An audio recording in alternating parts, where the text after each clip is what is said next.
کندهار ښاروالۍ په 12مه ناحیه کې د حاکم صاحب هډې سړک د کریزه کولو چارې پیل کړې. دا د غیرت کور دی پکې اوسي افغانان زمون، دا افغانستان زمون، دا افغانستان زمون.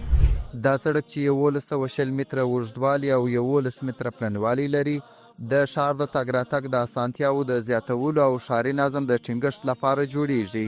دا چې د کندهار ښاروالۍ لخوا کوم سړکان د خپل ښاریانو د خدمت لپاره جوړیږي، د دغو سړکانو ګټه د ښاریانو لپاره ډیره زیاته ده. د دې سړک رغنیزې چارې 2 میاشتې مخکې پیل شوي دي او اوس تازه یې د قیر کولو چارې پیل شوې. پاته کارونه به د 4 ورځو په موده کې پای ته ورسیږي. مخکې چې پر دې ځای سړک نه و جوړ شوی، وروره دا ګرده ډبې وو، موټران دغه ټکرونه ښه و باداګرد ورسره تړلي وه. په دې موږ د اسلامي امارت څخه دغونه خوشحاله اول دا مسلمانان چې دا ځوانان دا دې ګرده پر کار شول. پر دې پروژه باندې 12 میلیونه افغانۍ لګښت راغلی دی او هر ورځ 45 تنه فني او غیر فني کارګرو ته پکې د کار کولو زمینه برابره شوې وه. الحمدلله ډېر موږ خوشحاله یو چې اوس موږ ته د کار زمینې برابرې شوې.